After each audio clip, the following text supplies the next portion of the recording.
করোনাকালে চরম একটা গরম সময় পার করছি আমরা। এ ফাঁদে পুরো বিশ্বের মতো বাংলাদেশও। তাই এই সময়টাই সতর্কতার সাথে আমাদের থাকতে হবে নিরাপদে, হতে হবে সাহসী, সংক্রমণ এড়িয়ে যুদ্ধ জয়ে একে অপরের খোঁজখবর রাখতে হবে। কোনো প্রাণীই যেন অভুক্ত না থাকে, করোনাকালে সেই চেষ্টাই হবে সবচেয়ে বড় চ্যালেঞ্জ।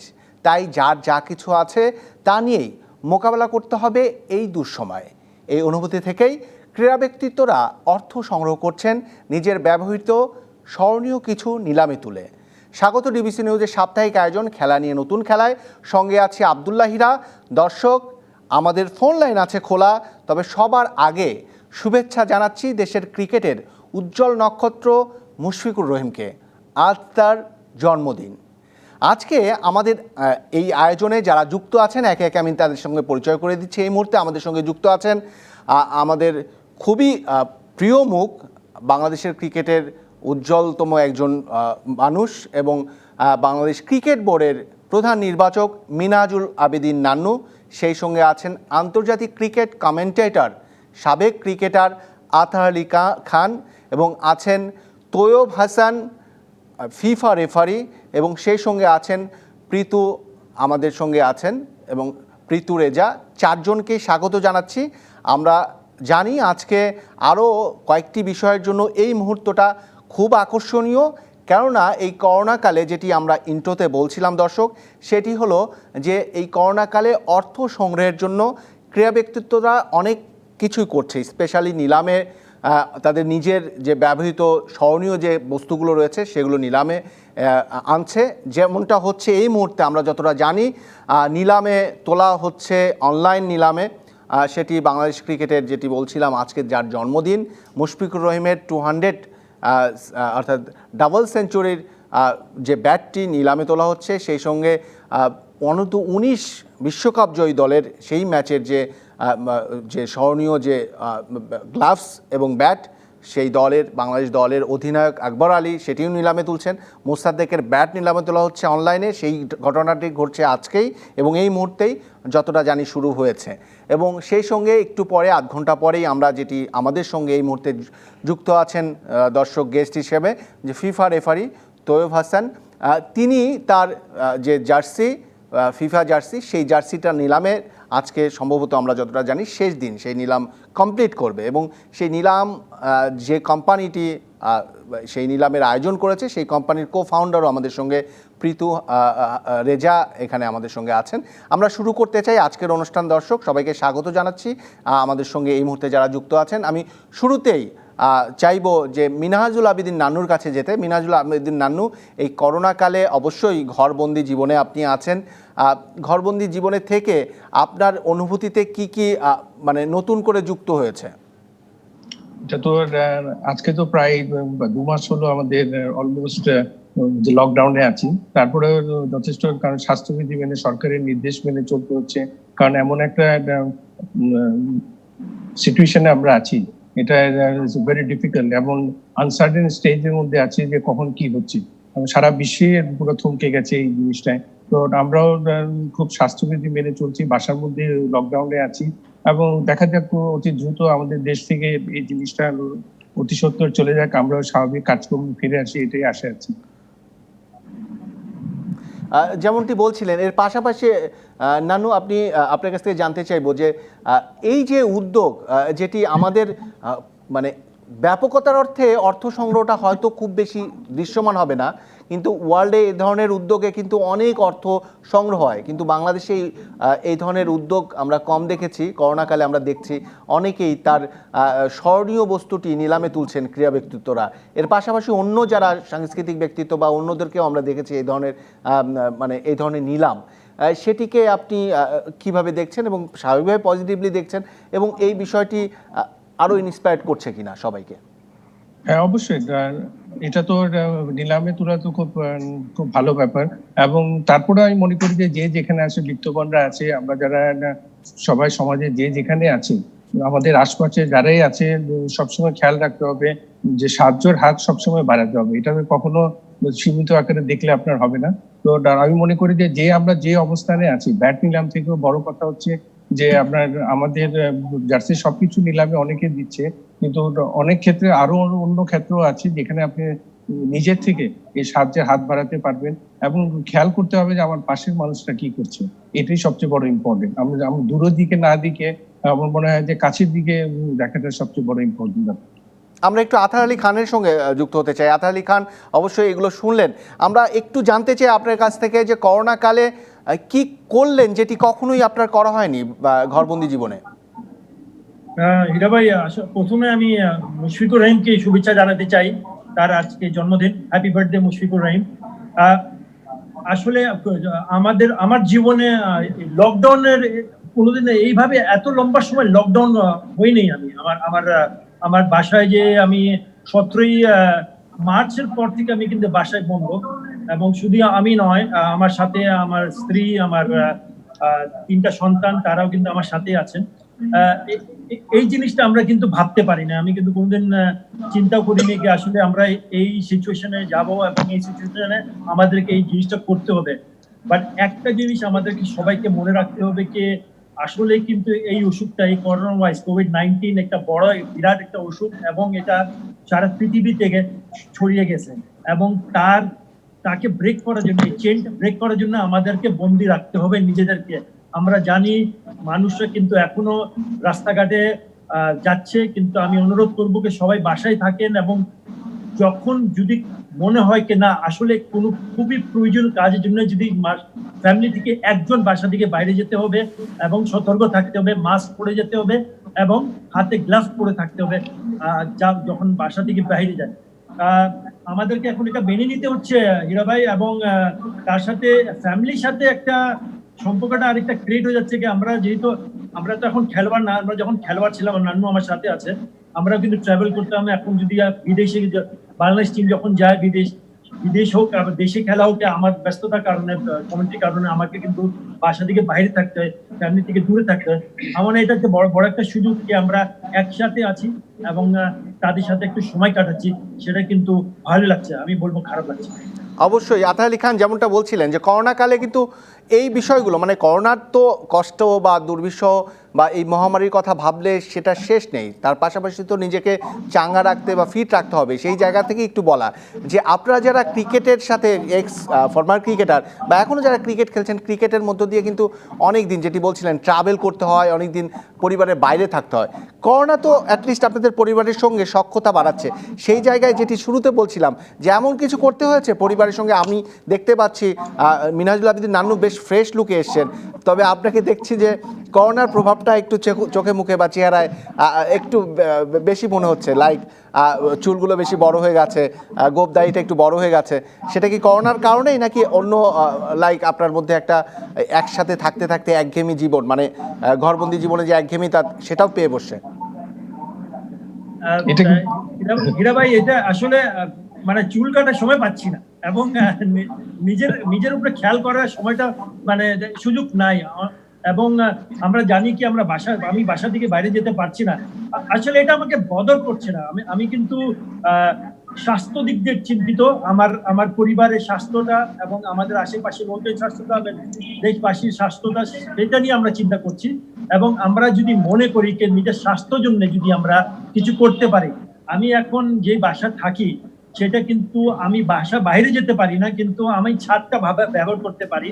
আমি আমার পুরো ফ্যামিলি নিয়ে ছাদে যাই, প্রতি বিকালে 4টা থেকে 5টার মধ্যে আমি ছাদে কিন্তু মোটামুটি ঘন্টা 2 কাটাই, একটু বাইরে বাতাসটা, একটু বাইরে ব্রিদিং করা। আমার ওয়াইফ যোগা করে এবং প্রফেশনাল যোগা করেন, তার সাথে একটু যোগা করি, আমরা নিজের ব্যায়াম করি, ছেলে মেয়েদের সাথে একটু সময় কাটাই, এবং খেলাধুলার সাথেও আছে। এখানে টেবিল টেনিস একটা টেবিল আছে, ক্যারাম বোর্ড আছে, আমরা বই পড়ি।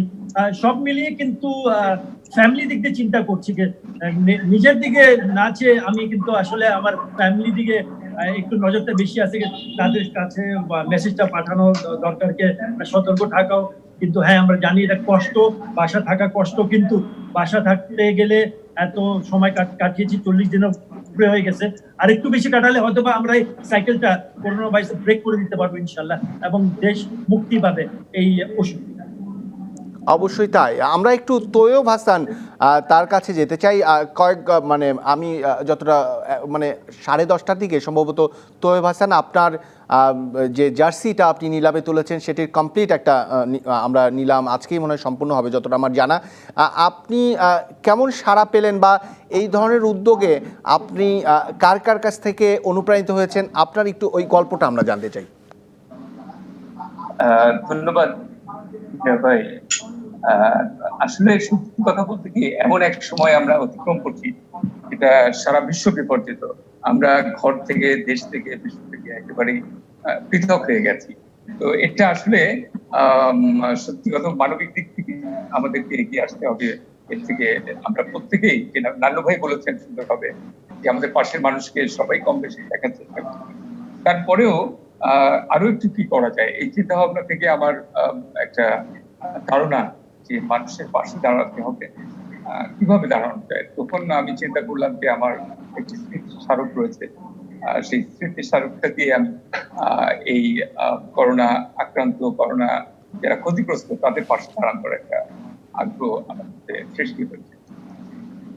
আচ্ছা, এই স্মৃতি স্মারকটার পেছনের ব্যাকগ্রাউন্ড আমরা জানতে চাই, যদিও গণমাধ্যমে এই এখনকার দর্শকরা একটু জানুক যে স্মৃতি স্মারকটা জার্সি, যে জার্সি পরিধান করে আপনি যে ম্যাচ পরিচালনা করেছিলেন সেই সম্পর্কে একটু জানতে চাই। আসলে আমার 33 বছরের রেফারি জীবনের এবং 18 বছরের আন্তর্জাতিক ক্যারিয়ারের অনেক খেলা চালিয়েছি। বিশ্বের প্রায় 35টারও বেশি দেশে আমার খেলা পরিচালনা করার সুযোগ হয়েছে, বাংলাদেশকে রিপ্রেজেন্ট করার সুযোগ হয়েছে। এর মধ্যে একটি ম্যাচ ছিল যেটা সাব চ্যাম্পিয়নশিপ, সেটির ফাইনাল অনুষ্ঠিত হয় 2013 সালে নেপালের কাঠমান্ডুতে। সেটি হচ্ছে কোনো সাউথ এশিয়ান হিসাবে প্রথম আমি ফাইনালের রেফারি করি। ইন্ডিয়া ভার্সেস আফগানিস্তানের এই খেলায় রেফারি দায়িত্ব পালন করি। সেই খেলার জার্সিটি আমি মনে করেছি এটি আমার একটি অনন্য স্মৃতি। এই আমার রেফারিং জীবনের এই অনন্য স্মৃতি, এই জার্সিটি 2013 সালের সাব চ্যাম্পিয়নশিপের ফাইনালের, এটি হচ্ছে স্মৃতিস্মারক। অবশ্যই তাই। তৈয়ব হাসান আমাদের সঙ্গে থাকুন। আর এই মুহূর্তে আমাদের আরও একজন যিনি অতিথি হিসেবে আছেন, যিনি এই ধরনের অকশন পরিচালনার সাথে যুক্ত, যিনি প্রথম সম্ভবত আমি যতটা জানি প্রথম যিনি সাকিব আল হাসানের ব্যাটটি অকশনে নিয়ে এসেছিলেন, যে ব্যাটটির মূল্য দাঁড়িয়েছিল 20 লাখ টাকায় বিক্রি হয়েছিল, এবং সেই প্রতিষ্ঠান অকশন ফর অ্যাকশন, সম্ভবত অকশন ফর অ্যাকশনের কো ফাউন্ডার প্রীতু রেজা আমাদের সঙ্গে যুক্ত আছেন। অবশ্যই প্রীতু রেজা শুনতে পাচ্ছেন। আপনি আপনার এই গল্পটা বলুন, যেটি তৈয়ব হাসানের সঙ্গেও আপনি এই নিলামের সঙ্গে যুক্ত, এবং এর আগে সাকিব আল হাসানের ব্যাটটি আপনার প্রতিষ্ঠান থেকেই নিলাম করা হয়েছে, অ্যাজ ওয়েল অ্যাজ আপনি অন্য অনেক সাংস্কৃতিক ব্যক্তিত্বদের কিছু কিছু স্মরণীয় বস্তু নিলামে নিয়েছেন। গল্পটা কেমন? ধন্যবাদ। প্রথমে আসলে মুশফিকুর রহিমকে শুভেচ্ছা জানাতে চাই জন্মদিনের। তিনি সবসময়, মুশফিকুর রহিম আসলে এমন একটা মানুষ, সবসময়ই আসলে তিনি সামাজিক যে কোনো উদ্যোগে এগিয়ে আসেন, সেটার জন্য একটা বিশেষ ধন্যবাদ তিনি পাবেন, শুভেচ্ছা। আমরা অকশন ফর অ্যাকশন, এই প্ল্যাটফর্মটা একটা নন প্রফিট প্ল্যাটফর্ম। আমরা যখন আসলে ভাবছিলাম যে কিভাবে আসলে আমরা বাসায় বসে থেকে আমাদের সামাজিক উদ্যোগগুলোকে এগিয়ে নিতে পারি, সেই ভাবনা থেকে আসলে অকশন ফর অ্যাকশনের জন্ম। আমি, আরিফার হোসেন এবং আমাদের সাথে সাকিব আল হাসান ফাউন্ডেশনের অ্যাডভাইজার চিস্তি ভাই, পরবর্তীতে আমরা 3জন মিলে আসলে এই উদ্যোগটাকে এখন পরিচালনা করছি। আমরা ভাবছিলাম যে কয়েকটা উদ্দেশ্য ছিল। একটা উদ্দেশ্য হচ্ছে যে আপনি জানেন যে আমরা এমন একটা যুদ্ধ পার করছি, আমরা আসলে আমাদের শত্রুটাকে ঠিক চিনি না বা তাকে দেখা যাচ্ছে না। সো আমরা অনেকগুলো মানুষ হয়তো অনাহারে কষ্ট করছে, কিংবা সামনে হয়তো আরো খারাপ দিন আমাদেরকে পার হতে পারে। সেই ভাবনা থেকে আমরা ভাবছিলাম যে আমাদের আসলে অর্থের প্রয়োজন হবে এই মানুষগুলোকে সাহায্য করার জন্য, একটা বিষয় ছিল। এছাড়া আপনি যদি খেয়াল করে দেখুন, উচ্চবিত্তদেরকে নিয়ে ভাবার জন্য হয়তো অনেক রকমের প্রণোদনা থাকছে, নিম্নবিত্তদেরকে ভাবার জন্য হয়তো অনেকে কাজ করছে, মধ্যবিত্ত যে শ্রেণীটা আসলে বাসায় বসে থেকে এক ধরনের হতাশার মধ্যে দিয়ে যাচ্ছে, এক ধরনের মেন্টাল ডিপ্রেশনের মধ্যে দিয়ে যাচ্ছে, আমরা ভাবছিলাম যে আমরা কি কোনো একটা ঘন্টা সময় পার করতে পারি কিনা, যে যখন আসলে আমরা করোনার জন্য কাজ করবো, কিন্তু করোনা নিয়ে কথা না বলে আসলে আমরা মানুষকে ভিন্নভাবে ইন্সপায়ার করবো। এবং তখন আমরা ভাবছিলাম যে মানুষজন তো আসলে আমাদের যাদেরকে পছন্দ করে, সেটা আমাদের সেলিব্রিটিদের কথা শুনতে নিশ্চয়ই পছন্দ করবে, কিন্তু করোনা বাদে আসলে কিভাবে করা যেতে পারে, এই ভাবনাগুলোর বিস্তৃত রূপ আসলে অকশন ফর অ্যাকশন। এবং আমরা ভীষণ সৌভাগ্যবান, আমরা যখন এই আইডিয়াটার কথা সাকিব আল হাসান ফাউন্ডেশনকে জানাই, সাকিব আল হাসানকে জানাই, তিনি আমাদের সাথে এগ্রি করেন এবং আমরা তার ব্যাচটার মধ্য দিয়ে আসলে আমাদের এই যাত্রাটা শুরু করি। আপনি জেনে আরো খুশি হবেন যে আমরা আজকে 10:30 বাজে আমাদের ফিফার সম্মানিত রেফারি তৈয়ব ভাইয়েরটা যেভাবে করছি, একই সাথে আমাদের কিংবদন্তি ফুটবলার মনে মুন্নার জার্সিটাও, সেই বিখ্যাত জার্সি যেটা পরে আসলে বাংলাদেশ প্রথমবারের মতো আসলে চ্যাম্পিয়ন ট্রফি জেতার আনন্দ লাভ করে সেই জার্সিটাও আসলে আমরা করছি। সো সবাই আসলে সবার জায়গা থেকে এগিয়ে আসছে। আপনার মাধ্যমে, এত বড় প্ল্যাটফর্মটার মাধ্যমে একটা কথা একটু বলতে চাই, অনেকগুলো জায়গায় শিরোনাম হচ্ছে যে আসলে সাকিব আল হাসানের ব্যাটটি 20 লক্ষ টাকায় বিক্রি হয়েছে, তাহসানের অপশনটি 7 লক্ষ টাকায় বিক্রি হয়েছে, হুমায়ুন ফরিদির চশমা 3 লক্ষ টাকায় বিক্রি হয়েছে। কিন্তু আমরা অত্যন্ত বিনয়ের সাথে সবাইকে বলতে চাইছি যে এটা আসলে কোনো প্রতিযোগিতা না। এই সাকিব আল হাসান তার সবচেয়ে প্রিয় ব্যাটটা দিয়ে দিচ্ছে, কারণ এই মুহূর্তে আসলে তার চাইতে দেশের এই প্রয়োজনটা তার কাছে প্রিয় হয়ে উঠছে। সো আমরা সবাইকে অনুরোধ করব যে সবাই যেভাবে সবার প্রিয় জিনিসটা নিয়ে আসলে এগিয়ে আসছে, আমরাও যদি আসলে আমাদের জায়গা থেকে এগিয়ে আসি, কারণ আসলে সাকিবের ব্যাটটা তো আসলে সৌভাগ্য কেনার সবার হয়তো হবে না, কিন্তু আমি পারি কিন্তু আমার পাশের বাসার মানুষের খবর নিতে, আমি পারি হয়তো আমার দারোয়ান চাচার খবরটা নিতে। আমরা আসলে একটা অনুপ্রেরণার প্ল্যাটফর্ম হিসেবে দেখছি কি এটা, যেন সবাই সবার জিনিসটা নিয়ে যার যা কিছু আছে এগিয়ে আসে, তাহলেই আসলে আমরা অবশ্যই তাই। যুদ্ধটা কিন্তু মোকাবিলা করতে একটা পারবো। বিষয় একটু পরিষ্কার হতে চাই, ধরুন সবকিছু নিয়েই তো এগিয়ে আসলে সেটার দর বা মূল্য বা লাইক সবাই তো ওই বিষয়ে কেনার আগ্রহ তেমন দেখায় না। যাদের যারা স্টারিজম রাখে, যাদের ওই ধরনের ব্যবহৃত জিনিস আছে, তাদের মূল্যটাই চড়া হয়। কিন্তু আমার আগ্রহটা, কৌতূহলটা এই জায়গায় যে আমাদের যারা, আপনি যেহেতু ওই প্রতিষ্ঠান, যে প্রতিষ্ঠানের মধ্য দিয়ে নিলামটা হচ্ছে, তাদের কন্ট্রিবিউশনটা এমন দরকার যেন লাইক তৈয়ব হাসান বা সাকিব আল হাসানের ব্যাট, সাকিবের ফাউন্ডেশনের জন্য সর্বোচ্চ মূল্যটা পান। মানে সর্বোচ্চ মূল্য এই কারণে বলছি যে এটা যদি খুব বেশি ছড়িয়ে যায় তাহলে অনেক লোক আছে যারা পরে শুনে আফসোস করেছে যে আমি জানলে হয়তো আমি আরো চড়া মূল্য দিতাম। সেইটার কোনো গ্যাপ থাকছে কিনা? জি, দেখুন, এটা আমরা এমন একটা সময় আসলে আমরা এখন পার করছি, ভীষণ কঠিন। এমন যদি হতো যে ধরুন যে এই দুর্যোগটা শুধু বাংলাদেশে, বা বাংলাদেশে আমরা এই যুদ্ধটা হচ্ছে পুরো পৃথিবী শান্ত, আমি নিশ্চিত যে সাকিবের এই ব্যাটটা আসলে 20 লাখ না, 40 লাখ 60 লাখ হয়তো 1 কোটি টাকা হয়তো বা বিক্রি হয়ে যেতে পারতো। এখন মনে রাখতে হবে যে আসলে আমাদের এই পরিস্থিতিতে এখন আসলে ওই 20 লক্ষ টাকাটা আসলে আমাদের কাছে 40-50 লক্ষ টাকার হয়তো সমান কাজ করছে, কারণ পরিবেশটা বা পরিস্থিতি তো আসলে এখন শান্ত না, পুরো বিশ্ব আসলে অস্থিরতার মধ্যে দিয়ে যাচ্ছে। তারপরও আসলে আমি বলবো কি, এটাকে যদি আমরা একটু অন্যভাবে দেখি, যে আমরা যদি এভাবে সবাই সবার জায়গা থেকে এগিয়ে আসি, ডেফিনেটলি ভাই সাকিব আল হাসান এই ব্যাটটা তো আসলে অমূল্য, বা এটা আসলে কোটি টাকা হওয়া উচিত প্রপার নিলামে উঠলে। কিন্তু এই সময়টার কথাও তো মাথায় রাখতে হবে যে এখন তো আসলে পুরো পৃথিবীটাই একটা আসলে অস্থির সময়ের মধ্যে দিয়ে যাচ্ছে। আমরা আসলে আমাদের জায়গা থেকে চেষ্টা করছি সবগুলো সোশ্যাল মিডিয়াতে জানানোর থেকে শুরু করে, এবং যারা যারা আসলে যাকে ফলো করেন, ধরুন সাকিব আল হাসানের ফাউন্ডেশন, সাকিব আল হাসানের ব্যাটটা যখন অপশন হয় তখন কিন্তু সাকিব আল হাসানের পেজ থেকেও সেটা শেয়ার হয়েছে, বা এই যে আপনার মাধ্যমে আজকে আরো অনেক মানুষ চলে যাবে, কালকে নান্নু ভাই তাকে বলবে যে এই উদ্যোগটা ভালো হয়েছে, কালকে পাইলট ভাই বলবে, কালকে আতার আলী খান বলবে, সবাই একটু একটু করে হেল্প করলে আমার মনে হয় যে আমাদের যে উদ্দেশ্যটা অবশ্যই তাই, অবশ্যই। ছড়ানোটা, সেটাই আসলে আরেকটি জানার আগ্রহ যে নেক্সট আপনাদের ফাইন্ডিংস কি রয়েছে এরকম যে আরো দুই একজন, আমরা যেটা শুনছিলাম যে আমাদের আসিফ হোসেন খান কমনওয়েলথ গেমসের স্বর্ণজয়ী শুটার, তার পদকটি নিলামে তুলতে চেয়েছিলেন তারা, আমি জানি না আপনাদের মধ্য দিয়ে সেই কাজটা হচ্ছে কিনা, মানে এরকম ফাইন্ডিংস আপনাদের সামনে কি আরো রয়েছে কিনা?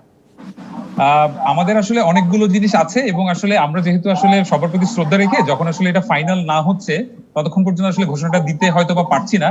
আমাদের সাথে কথা হচ্ছে, আমাদের সাথে অলরেডি আপনি জানবেন যে আমরা সাকিবের পরে আসলে আমরা তাসকিনের বল, হ্যাট্রিক বলটা, সৌম্যর ব্যাটটা করেছি, আমাদের সাথে লিটন দাস করার ব্যাপারে কথা হয়েছে, এনামূল হক বিজয়ের ব্যাটটা হচ্ছে, আরো অনেকগুলো প্লেয়ারও আমাদের সাথে আসলে অনবোর্ড হচ্ছেন।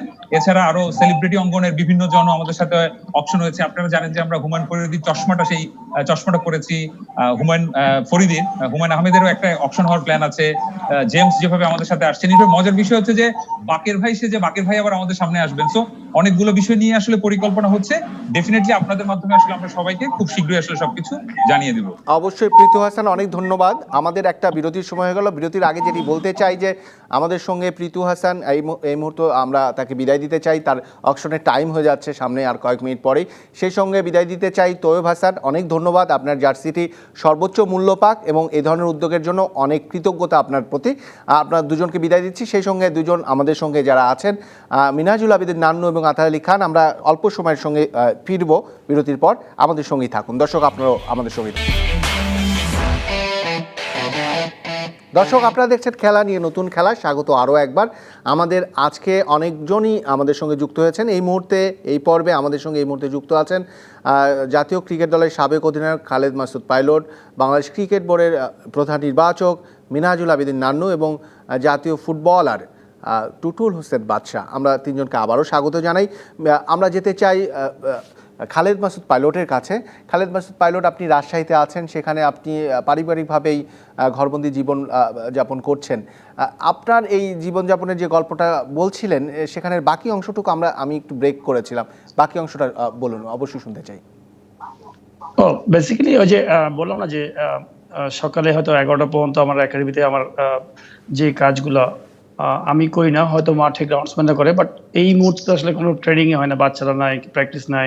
তো মাঠগুলো আসলে অনেক দিন ধরে রেগুলার ট্রেনিং হতে মাঠগুলো খুবই খারাপ অবস্থা হয়েছিল।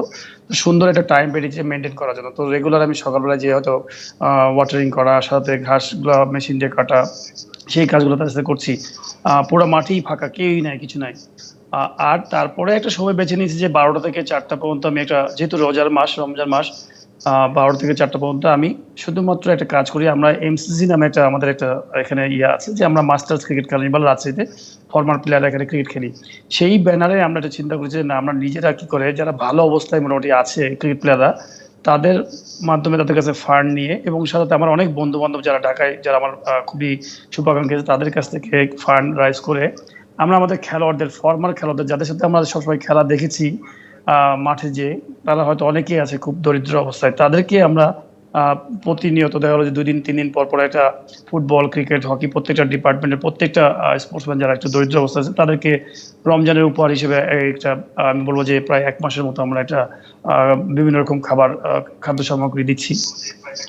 আর এইটা করার পরে 4টা পর্যন্ত আমরা করার পরে দেখা গেলো যে এটা টাইমটা শেষ করে একটা খুব মজার জিনিস করি, যেটা আমার মনে হয় যে লকডাউনের সময় পুলিশ রাস্তায় সব ছেলেদেরকে তেড়ে বেড়াতো, বিকজ তারা তো ইউজ টু না রাস্তায়, মানে বাসায় থেকে আমরা কেউ ইউজ টু না।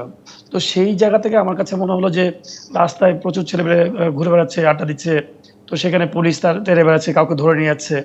তো আমার কাছে মাথায়, আমি হাতে একদিন 5টার দিকে দেখি যে ছাদে পিছন সাইডে 5-7টা গুড্ডি উঠছে।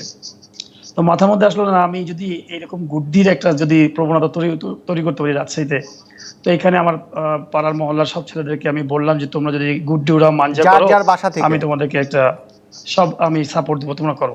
এই 20-25 জন 30 জন মিলে এলাকায় সব গুড্ডি উড়ানো সব ছাদে শুরু করলো। এটা একটা বড় কারণ হচ্ছে সবাই যদি নিজের বাসার ছাদে উঠে, বাবা মা ভাই বোন সবাই হয়তো সুন্দর একটা ঘুরি উৎসবের মতো হবে, ছাদের মধ্যে রিক্রিয়েশন হবে, অ্যাটলিস্ট এর কাটাকাটি দেখছে, ওর কাটাকাটি দেখছে, বিভিন্ন কালারের গ্রো করবে, অবশ্যই তাই। এই উৎসব ঘুড়ি, মানে যার ছাদে থেকে ঘুড়ি উড়ানো এবং একটা এনগেজমেন্ট থাকা, তাতে করে ইমিউনিটি সিস্টেমটাও গ্রো আপ হবে, যেটি বলছিলেন খালেদ মাসুদ পাইলট। আমাদের সময়টাও শেষ পর্যায়ে, আমরা একটু মেনাজুল আবেদিন নান্নু আপনার কাছে যেতে চাই, যে তার আগে আমরা একটু টুটুল হোসেন বাদশা, আপনি একটু বলুন যে আপনার এই যে গল্পটা আপনার রয়েছে খালেদ মাসুদ পাইলটের মতো করেই, সেই গল্পটা একটু জানতে চাই। জি, আসলে খালেদ ভাই যে কথাটা বললো যে সবাইকে ঘুরি ওড়ানোর জন্য উৎসাহিত করছে, এই ব্যাপারগুলো ভালো, কারণ আমরা যদি সবাই যদি নিজেদের জায়গা থেকে সচেতন থাকি, তাহলে আমাদের জন্য ভালো, আমাদের ফ্যামিলিদের জন্য ভালো। কারণ এখন যে পরিস্থিতি, এই পরিস্থিতিতে আমি মনে করি যে বাসায় থাকাই ভালো, বাসায় থাকাটাই বেটার। আর তারপরে আমরা যারা স্পোর্টসম্যান আছি, যে বাসায় থেকে আমাদেরকে অভ্যস্ত না, শুধু আমরা না, কেউ চায় না বাসার মধ্যে আর কি থাকতে। তারপরে এই পরিস্থিতির জন্য বাসায় থাকতে হচ্ছে। যতটুকু সবাই পারবে বাসায় থাকুক, প্রয়োজন ছাড়া বাইরে না যাওয়াটাই বেটার আমি মনে করি।